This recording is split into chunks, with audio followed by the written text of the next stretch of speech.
quite a bit of Marvel-related events have unfolded in the last few days, and no, I'm not just talking about Sony being greedy for the 700th time. Instead, I'm talking about this brand new 20-minute gameplay showcase on the upcoming Square Enix Avengers game, packed to the brim with this, and oh hey, she doesn't look like Fiona from Shrek anymore. Back at E3 when the game was first showcased since the eruption of Mount Krakatoa in 1883, it seemed promising, but I was still hesitant. After all, how am I meant to judge a game by 4 seconds of gameplay? Yet with this new showcase, I immediately decided to pre-order the game, because admittedly, it looked absolutely excellent. So while I wait another year for that to arrive, I thought I'd take a look back at every single Avengers game, most of which are utterly terrible and make me regret my life choices, but hey, who knows what gems I might discover in here. Well, without further ado, welcome back to Totally Not a Copy of Godzilla Mendoza, where today we begin our retrospect on every single game based on the Avengers.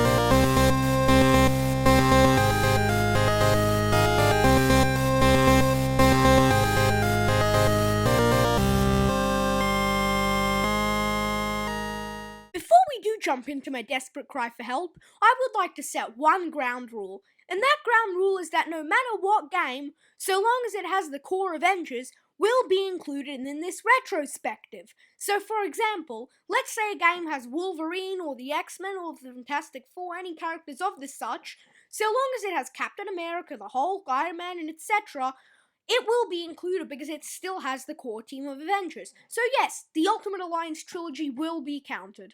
Well, I consider it less of a trilogy as much as it is 2 excellent games and 1 slop of was decent. But hey, that's just my opinion. Please don't kill me. So, our first game up is the arcade classic Captain America and the Avengers.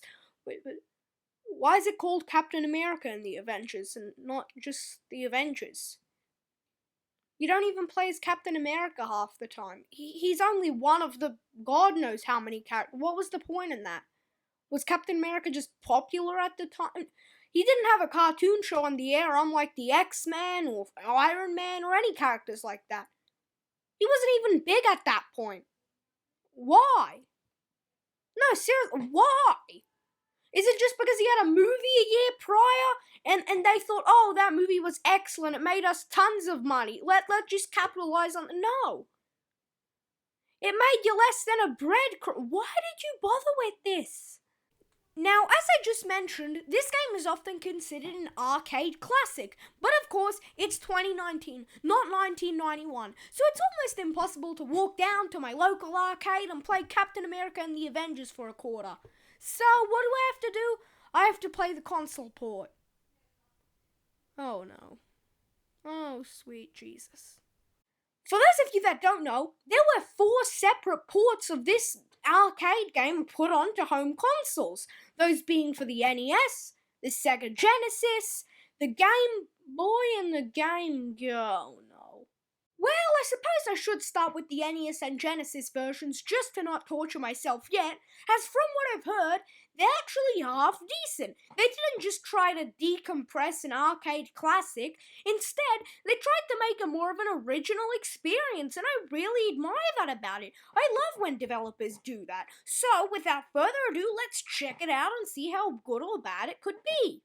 Unlike the arcade version, this version acts as more of a platformer as opposed to a beat-em-up, which, hey, in my eyes is perfectly fine. I love both genres, but I've always favoured platformers, so that's already a good thing. But then again, Bubsy is in the category of platformers, so really this could go either way. So without further ado, let's jump in and play as Iron... What? You can only play as Captain America and Hawkeye in this version. They still decided to call it Captain America and the Avengers. I'm going to criticize the name of this game more times than I can count, but in my eyes it's perfectly fair. Regardless, allow me to go over the movesets. Captain America has plenty of moves, of which include throwing his shield. However, this can only be done while he's standing, so if you're ducking, you're essentially not allowed to use your shield. When your shield is not in your hand, you're also additionally allowed to punch, duck, and a lot more, I guess. He also has a few cooler moves, such as jumping in the air and landing on his shield. I can't think of a better name for it because they gave it no name, which can help you get over spikes, water, and other things. On the other hand, while Hawkeye's moveset is far more limited, it packs far more of a punch, which is something I really enjoy. He has the ability to shoot his trademark bow and arrow, while additionally being able to punch, just like Captain America. However, something that does make him better than Cap is the fact that he can use his bow and arrow while crouching. Not to mention, he can aim his bow and arrow in any direction, diagonally, straight up, no matter what, which in my opinion makes it far easier to deal with air-based enemies.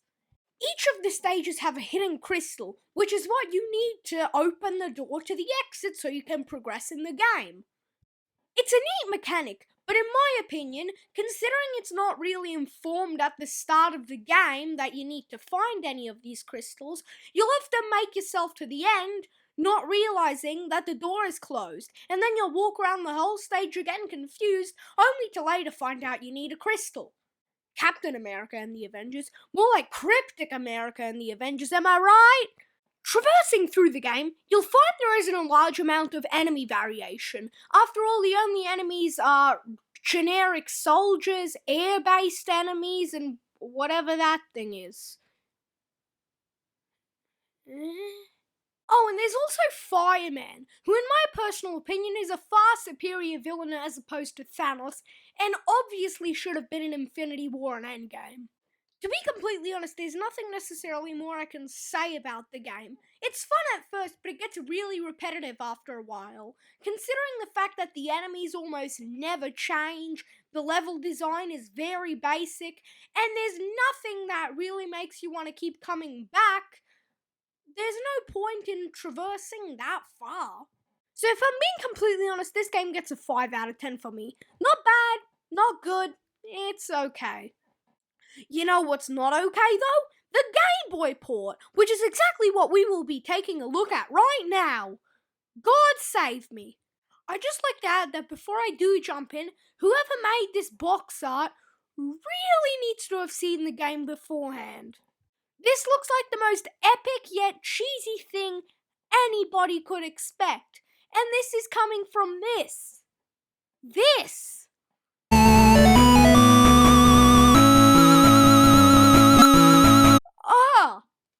My poor ears!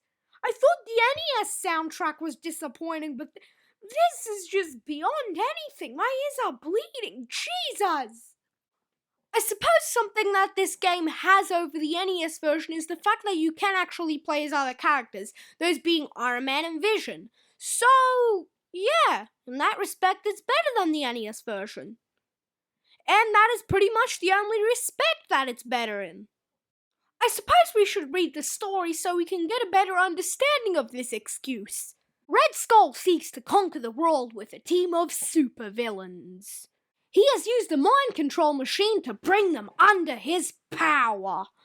Now he controls their every action. Go at once, Avengers! Try to crush his evil scheme. Scene 1.